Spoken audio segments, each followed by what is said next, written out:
दोस्तों नमस्कार, स्वागत है आप सभी का ऑनलाइन अड्डा फॉर स्टडी यूट्यूब चैनल पर। इस वीडियो में हम बात करें बीएड वर्सेस बीटीसी मामले को लेकर। बीएड वर्सेस बीटीसी को लेकर सुप्रीम कोर्ट की तरफ से दिए गए आदेश के बाद से अब आगे की जो कार्यवाही है वो शुरू हो चुकी है, चाहे अगर बात की जाए एनसीटीई को लेकर या फिर अगर बात की जाए बीएड के बारे में। जैसा कि आप जानते हैं कि एनसीटीई के 28 जून 2018 के गजट को माननीय सुप्रीम कोर्ट के माध्यम से रद्द कर दिया गया है, लेकिन उसके बाद एनसीटीई के चेयरमैन की तरफ से दिया गया बयान बीएड छात्रों के लिए काफ़ी ज़्यादा दुखदायी होगा, क्योंकि निश्चित तौर पे जो बीएड अभ्यर्थी 2023 और 22 के अंदर आवेदन करके टेट सीटेट पास करके बैठे हुए थे शिक्षक भर्ती के लिए, क्योंकि उनका एम प्राथमिक शिक्षक बनना था। दूसरी वैकेंसियों में मौका तो मिलता है, लेकिन आप जानते हैं कि प्राइमरी शिक्षक भर्ती के अंदर बड़ी संख्या में वैकेंसी निकलती है, बेशक थोड़ी लेट आती है। लेकिन इन तमाम छात्रों को झटका तब लगा जब एनसीटीई का नोटिफिकेशन रद्द हुआ।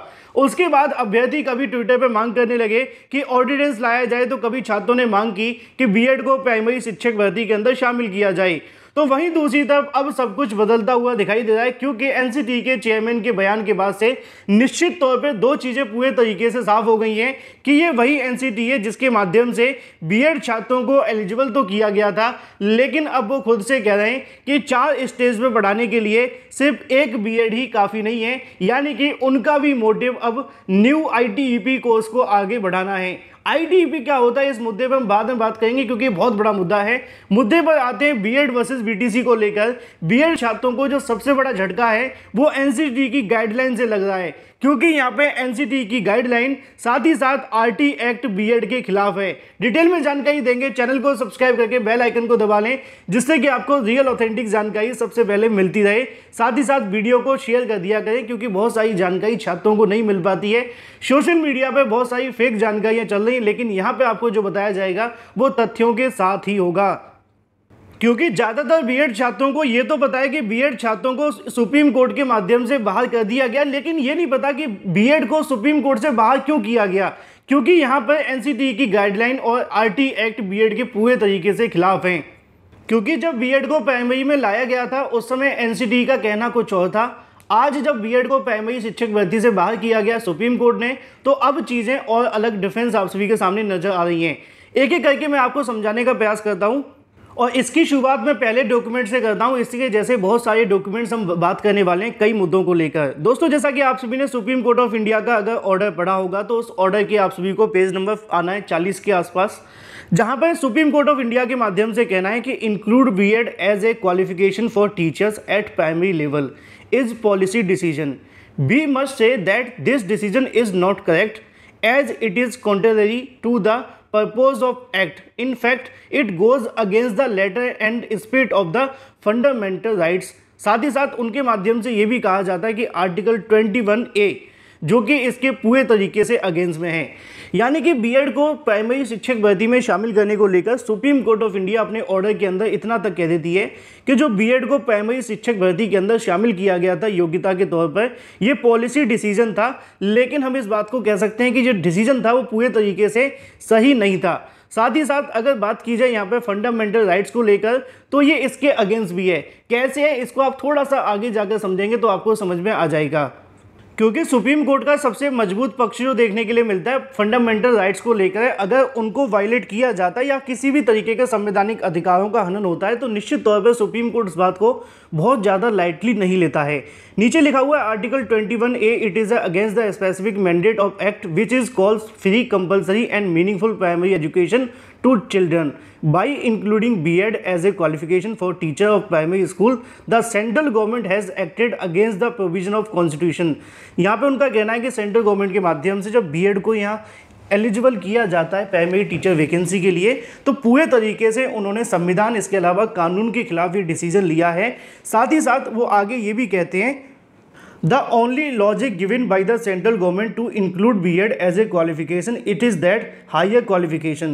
This we have already seen is not correct. उनका कहना यह है कि जब BEd को इंक्लूड किया गया तो सेंट्रल गवर्नमेंट इस बात को कहती है कि BEd एक हायर क्वालिफिकेशन है, और ये बात करेक्ट नहीं है। क्यों नहीं है? सुप्रीम कोर्ट ने इस बात को इसलिए करेक्ट नहीं बताया क्योंकि उनका मानना यह था कि जो बीएड वाले अभ्यर्थी थे उनके पास में 1 to 5 की ट्रेनिंग नहीं है, जैसा कि आप सभी यहाँ पे देख सकते हैं। अगर हम पहले पेज पे जाना चाहें तो यहाँ पे आप सभी को देखने के लिए मिल जाएगा, the pedagogical skill of the teacher must be given a very high priority but our priority seems to be different. उनका कहना है कि जो पेडागोजिकल स्किल होनी चाहिए टीचर के अंदर उनको प्रायोरिटी देनी चाहिए, लेकिन हमारी प्रायोरिटी पूरे तरीके से अलग थी। अब आप कहेंगे कि ये कराने के लिए तो बेस कोर्स लाया गया था, लेकिन कोर्ट इस बात से सहमत नहीं थी। कोर्ट का कहना था कि जब हमारे पास एक ऐसे टीचर्स हैं जो पहले से पूरे तरीके से इसके लिए ट्रेंड हैं, तो उन लोगों को बीच में क्यों लाया जाए जिनके पास में ट्रेनिंग नहीं है और बाद में ट्रेनिंग करवाई जा रही है। तो बेस कोर्स के पक्ष में कोर्ट थी नहीं। साथ ही साथ उन्होंने यहाँ पे ये भी लिखा हुआ है कि हमारी जो प्रायोरिटी वो डिफरेंट लग गई है, the quality education but to provide more job awareness B.Ed trained candidate as seemed to be only reason for their inclusion in presence of overwhelming evidence that B.Ed course is not suitable for the primary teachers। यानी कि वो कहते हैं कि जो B.Ed को include किया गया था उसका सिर्फ एक ही रीज़न लगता है और वो ये है कि ज़्यादा से ज़्यादा नौकरी देना, लेकिन इस बात को लेकर एविडेंस है कि B.Ed प्राइमरी टीचर वैकेंसी के लिए एलिजिबल नहीं है। तो पहली बात तो यहाँ पे ये पता चल जाती है कि सुप्रीम कोर्ट ने बताया कि भाई जो B.Ed को इंक्लूड किया गया था वो संविधान के अधिकारों का उल्लंघन था, संविधान के विरोध में था, नियमों को ताक पर रखकर उन्होंने यहाँ पे गलतियाँ कर दी। अब दूसरे मुद्दे पे आ जाते हैं और वो है क्वालिटी एजुकेशन के बारे में या फिर RT एक्ट को लेकर, क्योंकि RT एक्ट का मतलब ही यही है कि छात्रों को फ्री, कंपलसरी और गुणवत्तापूर्वक शिक्षा देना। लेकिन यहाँ पे सुप्रीम कोर्ट कहती है B.Ed as a qualification amount to lowering down the quality of education at primary level. Quality of education which was such a important component of the entire elementary education movement in this country which we have discuss in the preceding paragraph of this order. यानी कि उनका कहना ये है कि हमारा जो सबसे बड़ा मोटिव था, मूवमेंट था, वो क्वालिटी एजुकेशन को लेकर था। लेकिन जब B.Ed को यहाँ पे इंक्लूड किया गया तो उसके बाद जो B.Ed शामिल करने के बाद में क्वालिटी है वो डाउन हो रही है, ऐसा उनका मानना है। नीचे लिखा हुआ है B.Ed को इंक्लूड करने के बाद में जो lowering down the quality of amount, यानी कि उनका मानना ये है कि जो टीचिंग वैकेंसीज को लेकर B.Ed को लाया गया है उससे गुणवत्ता बढ़ नहीं रही है, कम हो रही है। क्यों हो रही है? पहला पॉइंट मैंने आपको बताया, पहला पॉइंट ये था कि पेडागोजिकल स्किल्स उनके पास नहीं है, जिसके चलते उनको प्राइमरी में शामिल करने से गुणवत्ता बढ़ने के बजाय कम हो रही है, ऐसा मानना है सुप्रीम कोर्ट का। इसी तरीके से जब हम अगले पॉइंट पे जाते हैं तो वो आपको देखने के लिए मिलता है 33वें नंबर का पॉइंट। 33वें नंबर के पॉइंट में यहाँ पे लिखा हुआ है include B.Ed candidate who are admittedly not fully trained to take primary classes. The decision of NCT include B.Ed as a qualification for the teachers in the primary school seem arbitrary, unreasonable, and fact has no nexus with the object of sought to be achieved by the Act Right to Education Act, which is given to children not only free compulsory but also quality education। जैसा कि मैंने आपको starting में कहा कि RT act भी B.Ed को लेकर विरोध कर रहा है। क्यों कर रहा है? क्योंकि सुप्रीम कोर्ट ने इस बात पे जोर दिया है कि जो RT एक्ट का मोटिव था वो सिर्फ इतना ही नहीं था कि उनको फ्री में मिल जाए, कंपलसरी मिल जाए, लेकिन उनको गुणवत्तापूर्वक शिक्षा भी मिले। और गुणवत्तापूर्वक शिक्षा तब मिलेगी जब उनका सुप्रीम कोर्ट का मानना है कि फुल्ली ट्रेंड हमारे पास टीचर होंगे। और यहाँ पे सुप्रीम कोर्ट कहती है कि B.Ed candidate who are admittedly not fully trained, यानी कि प्राइमरी क्लासेस को लेने के लिए वो पूरे तरीके से ट्रेंड नहीं है, इसीलिए उनको यहाँ पे 6 मंथ का बेस कोर्स करवाया जा रहा था, जिसको लेकर कोर्ट तो बिल्कुल सहमत नहीं थी। अब यहीं पे एक सवाल देखने के लिए मिलता है कि B.Ed 2010 से पहले भी इंक्लूड हुआ था, तो इसको लेकर भी सुप्रीम कोर्ट ऑफ इंडिया के माध्यम से अपने ऑर्डर में बताया गया the above notification date 23/8/2010 does not provide B.Ed as a qualification for the appointment to the post of primary school teachers. Later this notification was amend but B.Ed was never included till 28/6/2018। उनका कहना यह है कि जो 23/8/2010 से पहले B.Ed को यहाँ अपॉइंटमेंट के लिए प्राइमरी टीचर में इंक्लूड नहीं किया गया था और ना ही इसको माना गया था। इसमें संशोधन भी देखने के लिए मिला, लेकिन 28/6/2018 से पहले इसमें किसी प्रकार को B.Ed अभ्यर्थियों को बैठने का मौका नहीं मिला। A candidate for the post of primary teacher in primary school was to have this qualification. कौन कौन सी क्वालिफिकेशन थी? B.Ed, DLED, TET। यानी कि B.Ed वाले अभ्यर्थियों को तो 28 जून 2018 के बाद ही शामिल किया गया था ना। अब आते हैं मुद्दे पर कि भाई B.Ed को शामिल किया गया तो इसमें कौन सी गलती हो गई, तो इसको लेकर भी सुप्रीम कोर्ट कहती है the decision whether to include और exclude B.Ed as a qualification for the teacher in primary school is an academic decision which has to be taken after proper study by the academic body. NCT should be better left to this expert body। यानी कि उनका कहना है कि अगर B.Ed को शामिल करना था, बाहर करना था, जो भी आपको करना था, उसके लिए एक कमेटी का गठन करके प्रॉपर तरीके से स्टडी करके सर्वे करके उसके आधार पर बीएड छात्रों को प्राइमरी शिक्षक भर्ती में लाया जा सकता था। But as we have seen, the decision of to include B.Ed as a qualification is not an independent decision of NCTE, but it was the decision of the central government and NCTE was simply followed it। यानी कि जो notification 28 जून 2018 का जारी किया गया था वो NCTE का खुद का डिसीजन नहीं था, इसलिए आज वो इस डिसीजन को लेकर ये बोल रहे हैं कि बीएड चारों स्टेज में नहीं पढ़ा सकता, क्योंकि सेंट्रल गवर्नमेंट की तरफ से उनको बताया गया था, उसी के आधार पर एनसीटीई नोटिफिकेशन जारी कर दिया और बीएड को प्राइमरी में एलिजिबल कर दिया। उसके बाद ये विवाद हो गया, तो इसी को लेकर सुप्रीम कोर्ट के माध्यम से ही बोला गया कि प्रॉपर स्टडी उनके माध्यम से नहीं की गई। यही वजह रही कि बीएड छात्रों को प्राइमरी शिक्षक भर्ती से बाहर बैठना पड़ा।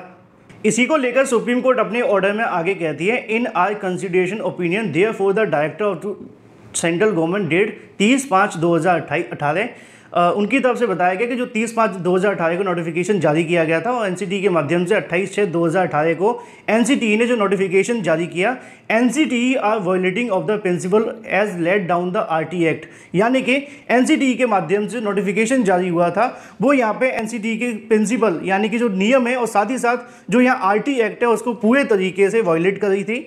Not only this notification goes against the purpose and the mandate of law which is to provide meaningful and quality primary education. यानी कि जो क्वालिटी एजुकेशन को लेकर सुप्रीम कोर्ट ऑफ इंडिया ने जोर दिया है उसमें उनके माध्यम से कहा गया कि वो पूरे तरीके से नोटिफिकेशन ही आरटी एक्ट और एनसीटीई की गाइडलाइन के अगेंस्ट है।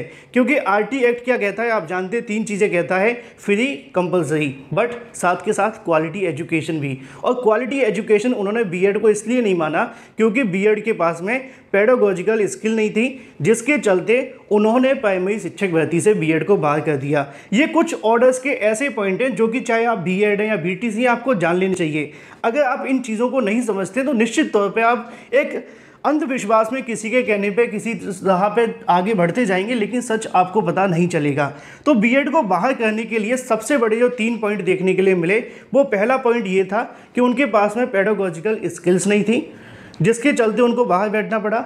दूसरा सबसे बड़ा जो पॉइंट देखने के लिए मिला, एनसीटीई के माध्यम से आरटी एक्ट की या फिर इसके अलावा जो एनसीटीई की गाइडलाइन है उनको उन्होंने फॉलो नहीं किया। एनसीटीई की गाइडलाइन ये थी कि बीएड को शामिल करने से प्रॉपर तरीके से स्टडी करते, एक कमेटी का गठन करते और कमेटी जब कह देती उसके आधार पर शामिल कर लेते। तो एनसीटीई ने ना तो अपनी गाइडलाइन को फॉलो किया और ना ही आरटी एक्ट को ध्यान में रखा, क्योंकि आरटी एक्ट तो यही कहता है कि क्वालिटी एजुकेशन दीजिए। अब क्वालिटी एजुकेशन को लेकर सुप्रीम कोर्ट का मानना है कि टीचर्स पूरे तरीके से ट्रेंड होने चाहिए। ब्रिज कोर्स को उन्होंने मतलब माना ही नहीं है, सुना ही नहीं इस मुद्दे पर, ठीक है ना। तीसरा पॉइंट क्या देखने के लिए मिला, तीसरा पॉइंट यह था कि सेंट्रल गवर्नमेंट के ऑर्डर पर ही एनसीटीई ने उस ऑर्डर को फॉलो करते हुए आगे नोटिफिकेशन जारी कर दिया।